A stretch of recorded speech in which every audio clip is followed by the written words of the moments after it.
Hoping for the same thing in game number 2 with them and their fans. Let's get right to it. Picks and bans, Cringe Crew versus Leftovers, game 2.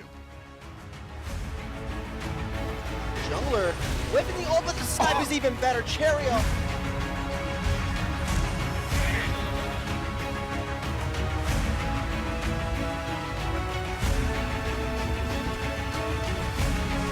Really pumping up the damage, very taking too much damage. Nika's in, however, be able to confirm that kill. The root is out. Nika gets that double kill. Great rotation.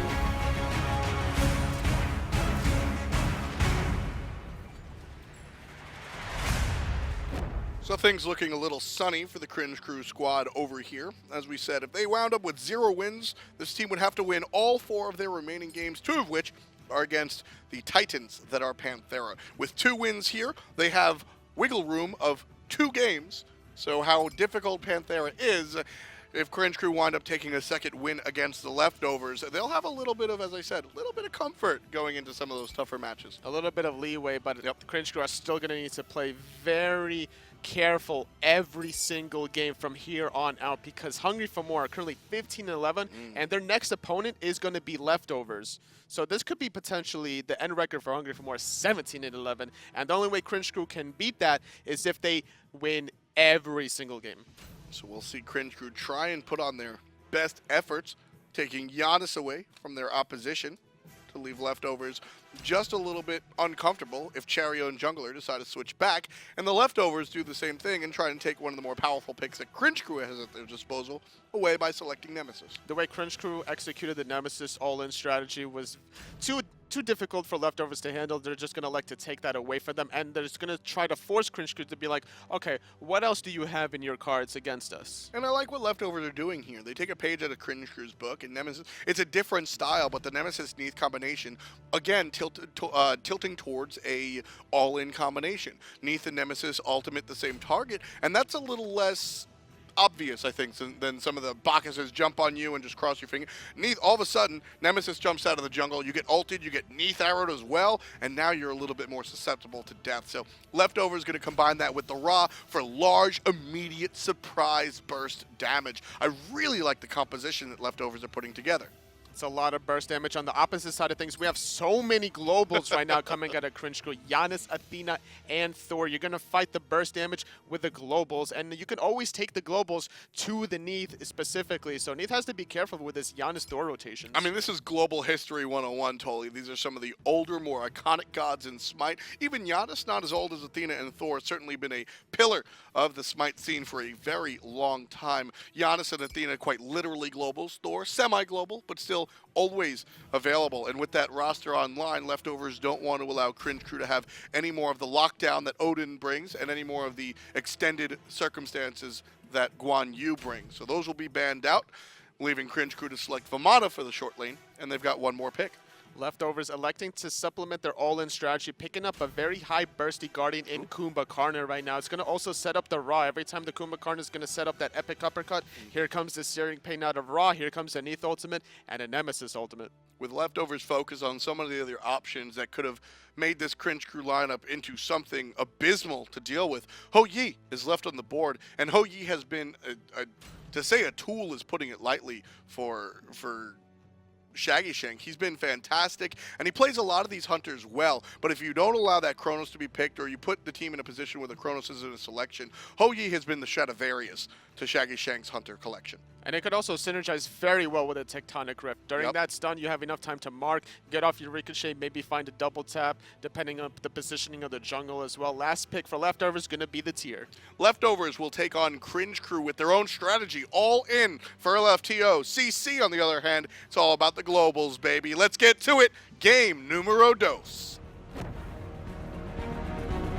Up with the ultimate, not going to find anyone. There's the combo. Kero off the assist. There's Kero, double kill from the side lane. Comes out onto Dimmy. Kero winds up with a triple kill at the 10-minute mark.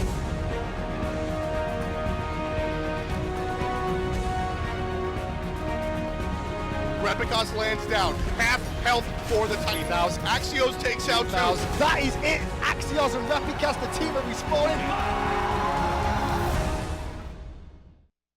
I feel like Reppy's Thor gets overlooked a lot.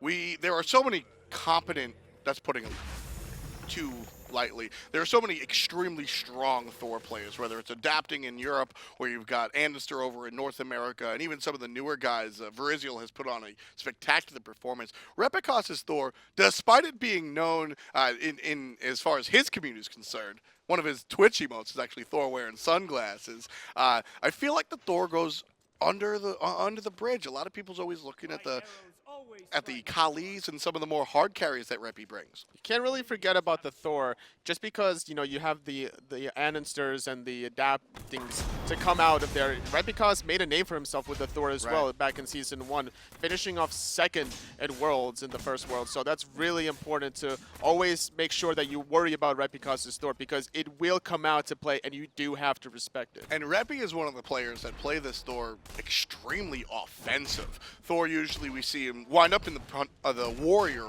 role pretty much, and Repi will transition to that. But in the mid and the early game, Repikas plays this character, I mean, lights out, red pot on, going for the damage all the time. And you can see that push out of him and Axioz here, taking the aggressive pathing into the jungle, going for the fire elementals, and telling leftovers that they're going for the fire elementals. There's no secrets here. But during that whole time, Cherryo is going to be able to sneak those left side mid harpies in his favor, going to be giving himself a little bit of an experience lead against Kero. And keep in mind that Cherryo this Ra was banned out in game number 1. This is definitely a god that Cherryo is known for, very, very obviously. And Cherryo will take this one in the mid lane. And if you're wondering, a lot of us commentators speak very highly of Cherryo. This might be a game that you get to see why we speak so highly of Cherryo.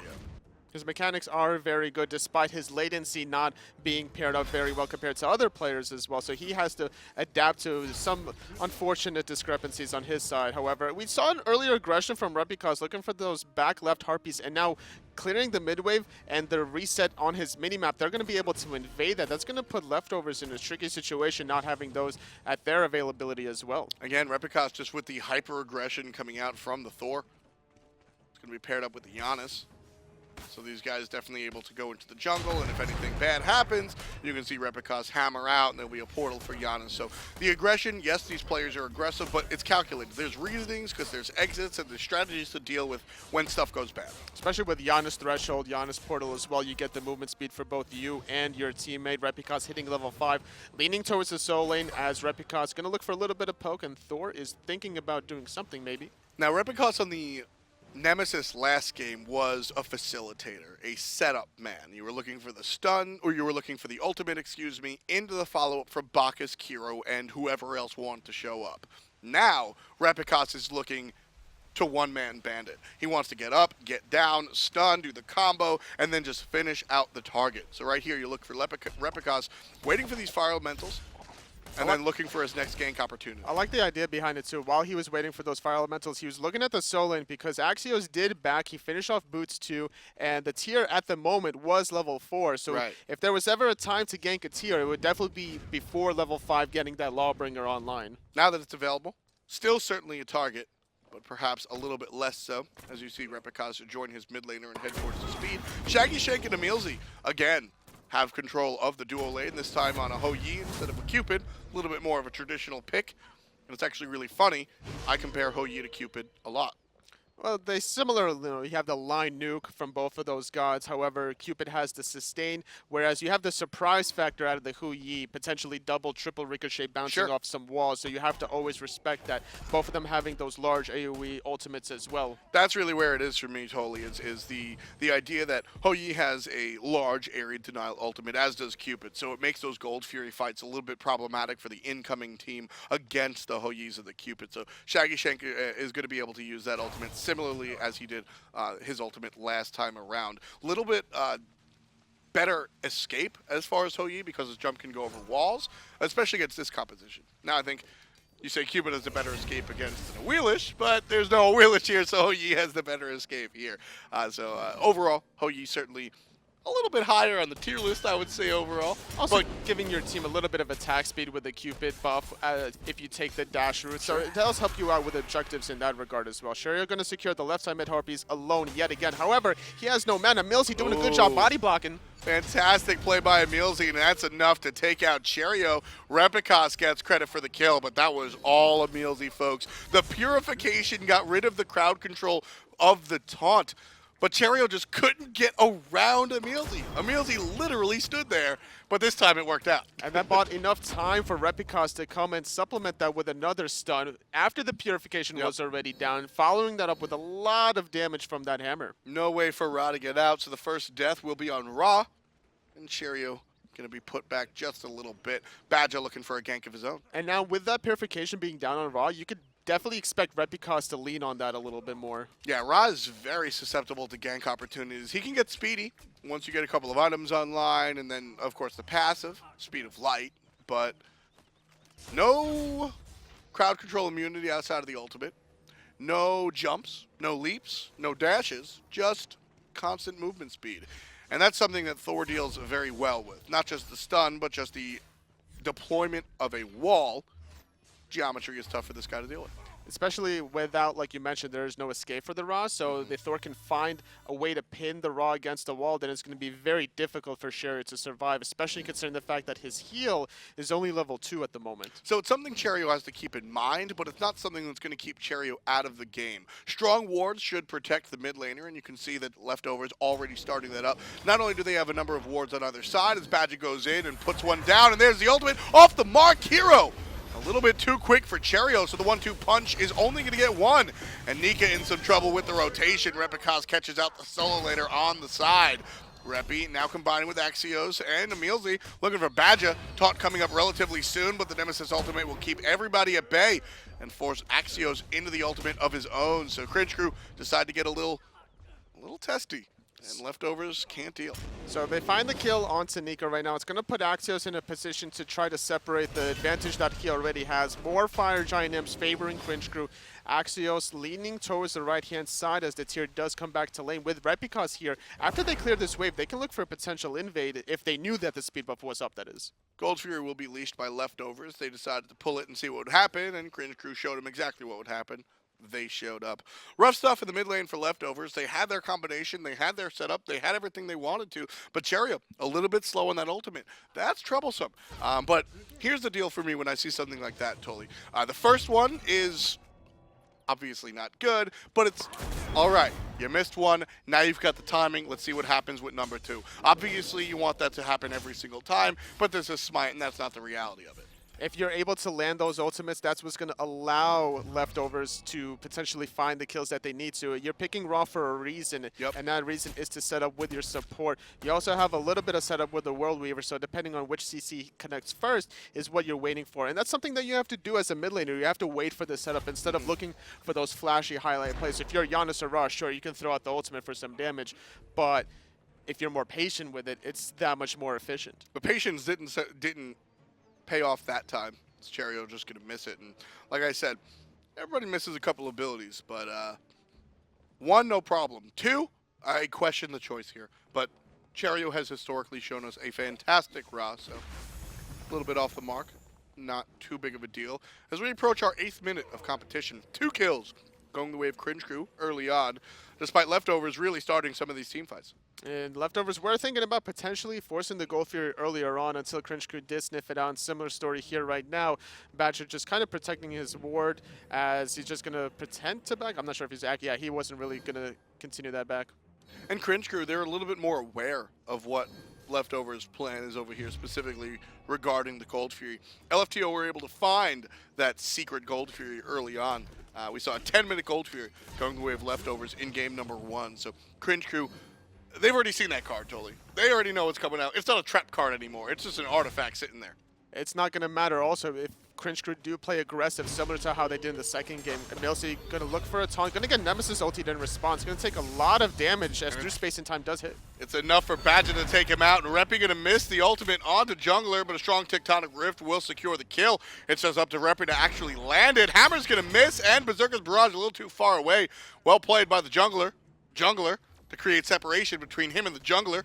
Repikas. Unfortunately for Repikas, the jungler didn't connect with the teleportation to the hammer, and that's why the Berserker Barrage was just a little bit out of range. And now Shaggyshenk going to force the Gold Fury. Athena going to land on top of it, going to reset it, as Cherryo could get caught in a very awkward position. And that's exactly what's going to happen. Totally slowed and down. Repikas gets credit for the kill onto Cherryo, who shows up trying to... Now, the idea, obviously, was Ra has a fantastic objective secure. Cringe Crew know all about it. They meet Cherryo in the corridor, and they make sure he pays for his transgressions. 37,000 gold, 3,600 gold coming up for Cringe Crew and their lead against Leftovers. But Leftovers are in it this time. We saw Cringe Crew amass 9 kills before Leftovers were able to enter the fray and wind up on the board last time around. Now, with that said, Cringe Crew also have a more commanding lead at 10 minutes than they did in game number 1. Talk to me about the difference here. Here, as a commentator, I look more at the gold as a lead, but on the team, do you pay attention to the kill count? Not necessarily. The kill count matters a little bit every now and then, but in this situation, it depends what you get after the kills. You can have 10 kills, but if you don't get anything after those kills, then they're meaningless right now. However, Cringe Crew, with 4 kills to 1 currently, they're getting a lot currently. They got the Gold Fury, and they're getting more gold and experience denied from whoever they kill. There's aggression coming out from Cringe Crew one more time. Not going to pay off. Ultimate and Hammer will miss, coming out from the mid lane and the jungler, respectively. So if you're Leftovers, you're a little bit more comfortable in game number 1, being down 9 kills to 0, but only down about 2,000 gold, as opposed to 4 kills to 1, down 4 to 5k gold. This seems a little bit more rough, despite you being a little bit more active in the aggression. As long as they're able to make the plays that they set themselves up for, they have the Nemesis to set up more damage coming out of Cherryo. Leftovers. They have the control available to them from Badgah, from Arkkyl as well. So they're going to have to try to get these plays right now. And they're looking for maybe some potential plays in the mid lane, just poking out the tower a little bit. I really like that stuff coming out of the Nemesis player. Just able to get a couple of pot shots on the tower. Nothing of consequence, but just positioning himself very aggressively. He knows where the enemy is, going to slap the Janus, and if there's a proper response, he'll go all in and engage. You see the ultimate coming out from jungler. Now, engagement's going to come out on the right side, and you see the ultimate forced out onto Axioz. Well played by Leftovers. And with that, they don't have to commit any further. They got the ultimate already. Exactly. They can look for a rotation in mid and force a team fight in the mid lane. And now, if they did force that team fight, they don't have to worry about that ulti in their position. But now, with the ultimate out, Badgah can look for the objective after the kill onto the Vamana, and there's going to be the double Fearless. Beautiful timing coming out of Nika. Axioz doesn't have the Mon ultimate available to him, so he's going to find a way out on the backside. 3 members of Leftovers here pushing up in the solo lane, but Nika, half health or below, so that's going to send him back as well. Leftovers have to always worry about the global pressure coming out of Cringe Crew, as Axioz does find the teleport available to him. Badgah's going to get taunted into a double hammer as Repikas goes in the air. Badgah's going to knock one up and safely underneath the tower, but the ultimate from Repikas, he's safe for the moment. Couple of hits after the passive, and Repi gets credit for his kill. 5 in total, going the way of Cringe Crew, excuse me. And they will go ahead and pick up a tier 1 tower over there on the right side. Arkkyl on the left side, however, playing very aggressive on this Neith, able to chase Shaggyshenk out with a wealth of HP to himself. Is going to push this wave up as well. Just despite not having the Aussie compared to the Hui, as long as you're able to not get hit by those ricochets, you're always going to have more sustain, always hitting those unravels. You're going to give the attack speed debuff as well to your opponent, and the root is a lot easier to hit than a ricochet, honestly. The width of it a little bit, also lining it up against walls. There's a little bit of a luck factor with Hui's ricochet against walls, so you could still win the 1v1 matchup, even despite being down a level and despite being down an Aussie at the time. One of the things that I have issue with for Leftovers at the moment, as Cringe get aggressive, and double root actually, Leftovers might be able to capitalize. This is a wonderful fight for the red team. Portal going to get Kero out, but Arkkyl can't do the same, so another kill going the way of Cringe Crew, despite that looking fantastic for Leftovers. And right now they're just looking to keep playing more aggressive. The damage done onto Arkkyl was just so unexpected right now for Leftovers. They weren't even able to keep him alive and sustained through the raw heal and through his own self heal. Now Repikas is going to look to potentially invade the speed buff as the Athena comes landing on in. The biggest difference between that team fight, Leftovers had the upper hand in that team fight thanks to due to their positioning, which is why I say that they had the upper hand. They had better positioning and better numbers, but all the damage was spread out. Everybody picked their own target. There wasn't a call, whereas on Cringe Crew, clearly Arkkyl was the call. Shaggyshenk's going to be the call at the moment. There's the Neith ult. That's what I was going to ask for before. It'll stun out the Hunter, and there's the knock-up, and this should be a dead Shaggyshenk. Jungler going to show up and get the last hit, so 2 kills in total for leftovers. Repikas trying to bring his team to number 7, but it's just enough to chase out. Badgah getting some poke, and here's a couple of basics, but the dash away will keep the Kumbhakarna alive one more time. Beautiful rotation also from Cherryo, going to sustain Badgah. So good disengage. Always have to respect the global pressure from Cringe Crew. Able to find the kill on Shaggyshenk, but more importantly, to disengage. So before that team fight happened, Toli, I was going to mention that Arkkyl, I have not seen a lot of Neith ultimates, and I think that that is probably a reason why leftovers aren't high on the kill charts. As soon as the Neith ultimate comes out, we see a kill. I mean, what is keeping Arkkyl from really just sending these ultimates out on a whim? Well, that specific kill was very easy for leftovers to take advantage of because Shaggyshenk was playing very aggressively, getting ganked underneath behind with jungler there. Also having Badgah commitment on top of the Athena. Committing to EmilZy. Leftovers were attacking the Gold Fury, so you see one player very low on the backside, and Nika's going to make Repikas even lower. EmilZy missed a taunt. Leftovers could go in here. They're going to take out the ward as the teleport was coming in from Axioz. So they did find the kill early on here with the synergy from the tier Fearless into the raw Searing Pain. We didn't see it earlier with Badgah setting up with the epic uppercut, but it's a little bit more straightforward. Whenever you're Fearlessing somebody against a wall, they're not going to move much from there. Exactly. You know, it's funny on the surface. I think the up-down is a little bit more predictable for the raw player, but the Fearless, if you get them into a wall, I mean, you're getting shoved into the locker, right? You're just shoved into the locker. Axioz heading over here to the right-hand side, and as we approach 16 minutes in total, Cringe Crew are doubling the kills from leftovers. They took game number 1, and they're looking to take game number 2. They certainly want to, if they want to be able to get to DreamHack. Very tough schedule coming up for Cringe Crew as the season comes to a close, so every game matters. You heard Kevin yesterday on the broadcast talking about the denial and how they dropped a game against LG, and that might be problematic. Just that single game. So all of these games really, really matter at the home stretch. It's exactly like you mentioned at the home stretch. Earlier on, before week 8 started, all these teams together were so close. And during week 8, we saw some teams clinching. Panthera, I think, clinched around week number 7. Yeah, and that was the only team that had such an established lead. And week number 9, we had 2 North American teams clinch at that time. And they were so, I'm sorry, only one, I think it was. It was only Thor. It was just Thor. We still have yet to see who exactly clinched. Closest right now is Enemy, and if Enemy wins those 2 games today, then they clinch, and that's week number 9. Yeah, and this has been some of the most exciting competition really in Smite. You know, it's funny. I was doing an interview with somebody the other day. They said, "Hey, you know, what's the most exciting thing about Smite?" And then they asked me another question, which was the follow-up, what's your favorite moment in Smite? And of course, I said Shadow Q Jukes in the launch tournament. But I said one of the most interesting things about Smite is that it's just the competition is getting more and more fierce. I think one of the best games that we've ever seen as Cherryo gets annihilated. He'll heal up just a little bit, but the aggression from Cringe Crew should push him out of the mid lane. Was the game that we saw Enemy versus Eager the other day, or Enemy play the other day, Hungry for More versus Panthera the other day. It was just so fantastic. These teams are just getting more and more intelligent and more powerful as the day goes by. It's hard to predict matchups right now. If we saw Hungry for More versus Panthera in the beginning of the season after week number 1 and 2, we'd be like, all right, Hungry for More, there's no way they're going to beat Panthera. But after going off of such a momentum streak for Hungry for More and Panthera being able to split with a few teams here and there after they already clinched the DreamHack, it's a lot easier to say, like, okay, Hungry for More can easily split this because they're so even now. I mean, I do YouTube videos every week for my predictions on the SPL. And my first couple of weeks doing YouTube videos for the predictions, you go up and you click on the match that HFM is playing, and you look at the camera, and then you click whoever their opponent is. Taunt in the middle. Cherryo's the opponent at the moment, so it's Jungler, but he winds up on top. Well killed by Jungler, finding the surprise against Kero.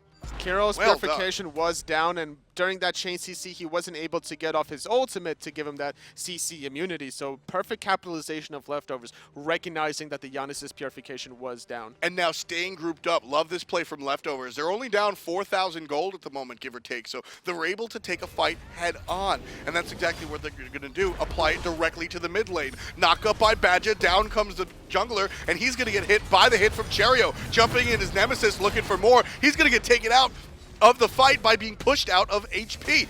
Axioz up in the ultimate, Trying to keep Repikas it going. gonna Repikas lance in. will stun out one, and there's the pushback from Tyr, separating the opposition away from his low health carries. Love the play coming out from Nika, and he'll pick up a kill for it. Up down from the jungler, and Tyr still looking to push. Axioz in trouble, and you just see Nika pushing and pushing and pushing. He might lose his life for this one, folks. Axioz gets credit for that off of the assist of the turret, but leftovers, they wind up on top of the team fight, sort of. Nika really shouldn't have been died there, and because of the death of the solo laner, Cringe Crew are able to turn the tables. What looked fantastic for leftovers gets turned on their heels, and Cringe Crew turn a bad situation into a good one. 2-1.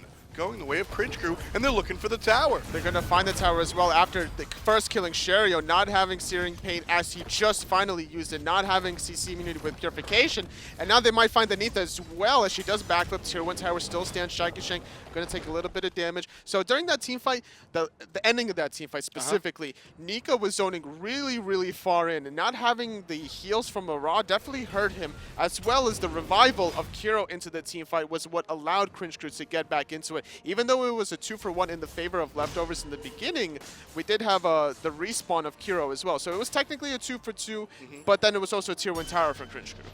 So things certainly go in the way of Cringe Crew. I mean, totally, that's the second team fight. I don't know about consecutive. I don't know if it was consecutive, but honestly, they just might have been 2 in a row. The team fight over there on the left side of the map had leftovers' name all over it, and Cringe Crew were able to turn around due to lack of target selection coming out from leftovers. Here in the mid lane, Cringe Crew were able to turn it around. What really enabled them to take leftovers' team fight 5-on-4 and win? It was basically the separation between the Raw and the tier towards the ending in that team fight. Everyone was scattered, was taking poke. They didn't regroup towards the Raw heal. We saw at the end of the team fight when the Janus did respawn just how low every member was for leftovers. Neith in trouble, no backflip available. She's going to do as much as she can. Some life steal from the Aussie, but there comes EmilZy on the backside, taking out the member of Leftovers. Now, Badgah very low, going to heal up from Cherryo, thankfully. And Cringe Crew pop the shell and get aggressive one more time. They're pushing up the left-hand side. Up goes Shaggy, and down he comes, but he's relatively fine. Sanctuary popped just in case there was a follow-up. Leftovers now still in trouble, trailing by half of the kills Cringe Crew have to their name. Stun from a distance is strong. Kero gets one. The Suns are dropped. Shaggy and his team are pushing up on the left-hand side. 3 members of Leftovers are available, but all 5 of Cringe Crew are here and ready to fight. Repi's going in the sky, pushing on the tier 2. Double stun is enough. There's the block off for Cherryo, and the Ra's likely to fall as well, but the heal is a little bit too strong for Cringe Crew to deal with. Kero's going to knock out by throwing a couple of things into the air, but Cherryo falls after the heal is done. Cringe Crew staying aggressive in the enemy jungle. Nika winds up with a kill, but Axioz is able to answer back. That's 2 in a row for both solo laners. Nika answers again, and what looked very dismal for Leftovers, Nika by himself turns it into a strong situation, looking for number 3, but there's a big chunk of his HP taken out by the mid laner, and Axioz going to chase down Nika.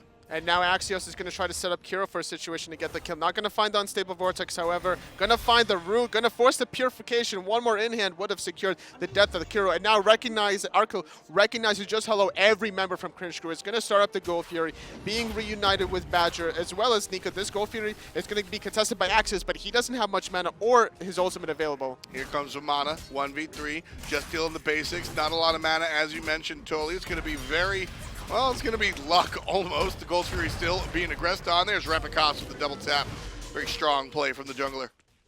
And now Cringe Crew are going to try to force the Gold Fury. However, Badgah looking to potentially steal this as he's going to use his Yawn, potentially disengaged, using the Raw heal to keep alive, but Cringe Crew aren't done yet. Over the wall, Cherryo trying to provide some sustain for his team. Gold Fury has been leashed a number of times, still staying around half HP. Cherryo makes Repikas have 0. Well played through the wall. Mid lane, Cherryo, Ra. Gonna find the Searing Pain through the wall. Beautifully executed. Repikas gonna take a spill now, and Cringe Crew are gonna have to respect the numbers advantage. Repikas will revive before the Thor, so a little bit of an advantage for Leftovers during this 4v4, as Nika does not have teleport quite yet, but he'll be able to rotate relatively quickly. Nika 4-3-1. I mean, he really was the reason that team fight wasn't just a blowout. Nika has been a valuable pickup here for the Leftovers. This guy was known as far as the high ranked scene and the high European scene prior to this season. He's not a complete nobody. But outside of that, honestly, I think a lot of the fans are a little bit newer to Nika. We saw him actually in our Combine this year, which was very exciting.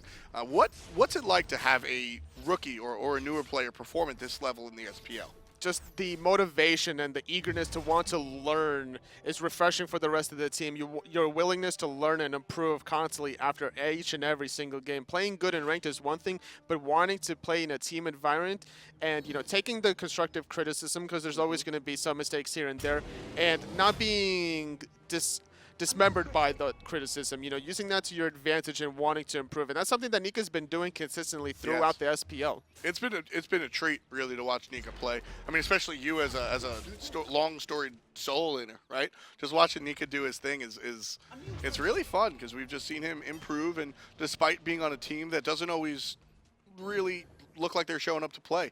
Nika, I think every single game you can watch and see a concentrated effort to try and be the best from this player. And it's been really, as you said, refreshing to really get a chance to watch. And he's not one-sided either. He does a lot of things differently as well from the different guys he plays. He can play aggressive, but he knows when to switch things up as well. Cringe Crew going to get aggressive one more time. Jungler pops the shield, but it's gone now. Double dash will give him some distance, and there's the turnaround ultimate to slow down EmilZy, but the suns come down, and Shaggyshenk credit with the ultimate.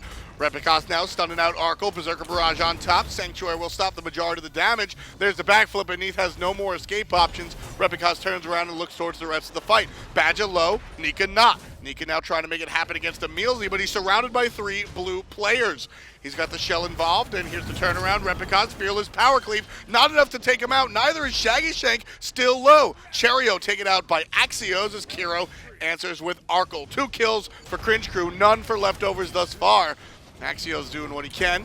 He's going to push out the enemy, and Nika gets taken out by a wonderful ricochet. Last hit basic from the mage. Double kill going the way of Kero. The only one alive for Leftovers is Badgah, and the tier 2 tower is going to join the other 4 players on the side of Leftovers and fall. Beautiful team fight coming out of Cringe Crew. Even though there was really low Shaggyshenk at the end, he still stayed in and wanted to make sure that the tier was guaranteed dead towards the end.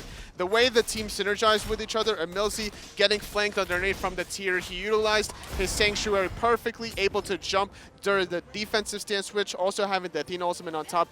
Cringe Crew are just playing really well, knowing when to peel and knowing when to aggress at the same time. And understanding just how dangerous the scenarios are. One of the things that I always give a lot of credit to Real specifically on, and we see it out of Vedium as well, over on the North American side for Denial, who we'll see play a little bit later, is their ability to sit on the outskirts of the team fight. All of this nonsense is going in the middle, and we see the Hunters, they might be a little bit, they might play a little bit closer, but once everything gets dire, their HP goes low, or all the AoE starts coming out, we see them back up and just able to provide the full distance basic attacks. And that keeps the Hunters out of the team fight, but still involved in the damage. And that's what you need to do as a team in the top tier level. You have to be utilizing yourself to your fullest abilities in being efficient in a team fight. And even though you are at 10% health, or less even, you're still going to be useful in a team fight if you just be patient enough and wait for your right moments. There's the taunt onto Badgah. There's the all-in. And that's one dead Kumbhakarna, actually dying in the up-down. The ultimate coming out from Cherryo to sort of cover his support, but it's not going to be enough. And the pressure is on from Cringe Crew one more time. Dash forward, gets 2. There's the ultimate out of both mid lane and support. And Repikas and Kero pick up 1 each for them. 3 dead in total. Surrender vote has started, and I expect this one to go through, folks. It will. Cringe Crew 2-0s. Their DreamHack dreams are alive, and they win the game. 27 minutes on the clock. Definitely a different team from what we're used to seeing coming out of Cringe Crew. Now putting themselves in a pretty decent position with their next opponent being Panthera. There's a lot of momentum riding behind Cringe Crew right now, currently sitting at 14-10. Their only opposition for that last remaining spot is Hungry for More at 15-11. Now, it's funny. You say that's the Cringe Crew, that's a different Cringe Crew that we're used to seeing. Now, maybe. But earlier in the season, that's sort of what we were used to seeing. Shaggyshenk has been turning up all season, and despite a couple of losses recently, still a relevant part of the conversation. He put on a clinic today, not just on the traditional Ho-Yi, but on the weird pick, the Cupid. And they definitely made it work. Cringe Crew using this Cupid pick, playing very aggressively in the dual lane, able to steal the red buff, and then looking for more opportunities on the opposite side as well. Cringe Crew just overextending themselves everywhere. Oh man, what a treat it is to see some of these lesser played gods in the SPL. And again, I definitely have some close friends that are going to give me nonsense, because yesterday I was saying Cupid will never see a pick, he's just a worse Ho-Yi, this, that, and a third, and then Shaggyshenk goes through this game putting on a number of kills, and by the way, 0 deaths in total on the Cupid. That's really impressive to have that. He just knows when that he can aggress and knowing when he can disengage. That double tap off the wall was so dirty from Shaggyshenk, and he just knows when to play aggressive. And in this situation, we're going to see how he knows how to disengage as well. Right, and there's the toss out of the ultimate. Shaggyshenk, not only does he get the kill with that ultimate, but he also denies that exit path to the rest of the team. You'll see that ultimate being used and say, oh, you know, maybe it was a little much just for one kill, but that means the rest of leftovers can't take that exit out onto the tier 2 tower. So not only does it confirm the kill that was otherwise gone, but it also denies the exit and allows Cringe Crew to go ahead and capitalize off of that and wind up on the top end of that engagement. Now, a big part of those engagements have been the initiations and the double taunts, the triple taunts, and of course we have the man with the plan. It's the young EmilZy. Congratulations on your wins. And how are you doing, friend? I'm doing pretty good, getting there closely. Thank you, man. You sound very happy. I normally don't ask this basic question, but talk to me about how you're feeling right now. You've got DreamHack on the horizon. You're certainly doing well to put yourself in a position to go there, but it will be a tough road up ahead. Yeah, we're feeling pretty comfortable right now. We think we're playing up to what we were before Sashi got banned when we beat Panthera after as well. Now we have to play Panthera again.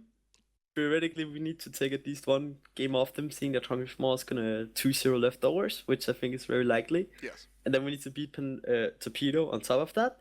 So in my dream, we're gonna 2-0 Panthera and 2-0 Torpedo, although I don't know how likely that is, but I feel comfortable. I feel like we can do this. Well, if you win these next remaining 4 games, you guarantee your spot into DreamHack, Yep. So go get it. Yeah, if your dreams come true, then you're certainly going to DreamHack. Now, Definitely. against leftovers, you guys look very strong, and you switch things up a lot. Oh, you switch things up a bit. Nobody's going to let Shaggyshenk play that Chronos anytime soon, so you let him play the Cupid. Break it down for me. We like one of the last picks. We were looking at the team comp. We saw they had an Apollo, and we saw they had an Athena, and we're like, all right. She was like, yo, guys, can I play Cupid? Like, okay. And then it's not only the part about that Cupid is really good for holding and like providing pressure and duo, which is old because it's a direct counter matchup, but we also thought about, oh, they have a Nua. And they're like, we're just gonna Cupid heal up. And I think the Cupid healing like did a lot that game. So it's every time Nua ulted, we just backed out, healed up with the Cupid hearts, and we went back in. So a little bit of the sustain and a little bit of that cripple was certainly a part of what brought Cupid up. So again, very neat, very niche pick, and that's interesting because I think that really shows us a side of your team that a lot of people are well aware of. You guys do a lot of just sort of book work. I mean, I always tell the story back when you were more coaching than playing, and you had the playbook at the European LAN, right? I mean, talk to me a little bit about the process. What do you guys really bring into the team, bring into these discussions, and how do you really apply this cerebral thinking, the brains to your comp and your team? So we have Repikas doing a draft. Like he's usually, we discuss before the matches what we're gonna pick, what we're gonna ban, what do we think they're gonna play, how we're gonna react to it, and then Repi does the picks and bans, right? He's like, okay, ban Athena, ban Kepion or something like that, and we're like, maybe we could ban this, and then sometimes when we have our own pick, like if he's picking a support, he's gonna ask me, Emil, what do you want? I'm gonna say, okay, this, we talk about it, and in this scenario it was Shaggy saying, can I play Cupid? We talked a bit about it, we're like, yeah, it's gonna be pretty good. You're gonna get me yelled at today. Very, very good job though. You made the Cupid work, and I love the breakdown of why. Congratulations on your win today. I expect another 2-0 coming up against Panthera. Hopefully, man, hopefully. Not gonna promise you anything, but yeah. Before we let you go, EmilZy, is there anything you'd like to say to the fans at home or otherwise? Since this might be our last interview, hopefully not. Thank you so much for all your support. We've been through a lot, and I just want to thank all of you. I see you all in chat. Yeah, thank you so much, and on Twitter, of course. And go follow actually banned soul laner called Sashu on YouTube. Subscribe to him. He's doing these really cool videos where he teaches you how to do soul lane, like really breaking down every play. And yeah, that's it. Excellent. Well, thank you so much. Congratulations on your recent victories. That, of course, is EmilZy, the support for Cringe Crew. They win 2-0 against Leftovers. Leftovers now pretty much out of the running as far as DreamHack is concerned. But Cringe Crew certainly not. As we heard us speak about, Cringe Crew have to win at least 3 of the next 4, assuming that all things go right for Hungry for More.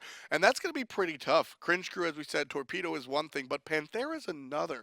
How does Cringe Crew find some wins against the Titans that are Panthera? They're going to have to play very aggressively and dictate the pace of the game, similar to how they did in the first game, whether that's the dual lane pressure or whether it's the speed buff invades that they did in the first game. They're going to have to find a strategy that works in the early game. So certainly looking for something specific, and that's exactly what we'll see out of our next opposition. It's going to be Denial, and they'll be taking on Enemy.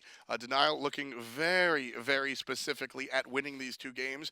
They don't need to win both games to stay in the running, but they need to win 2 games to stay in the running. On the other hand, for Enemy, if they win 2 games, it's all said and done. They're going to DreamHack. This is definitely the match you want to take a look at. So go ahead, check on your burgers, check on your dags, and we'll be back with game number 2 for North America. Happy Memorial Day. We'll see you in a few.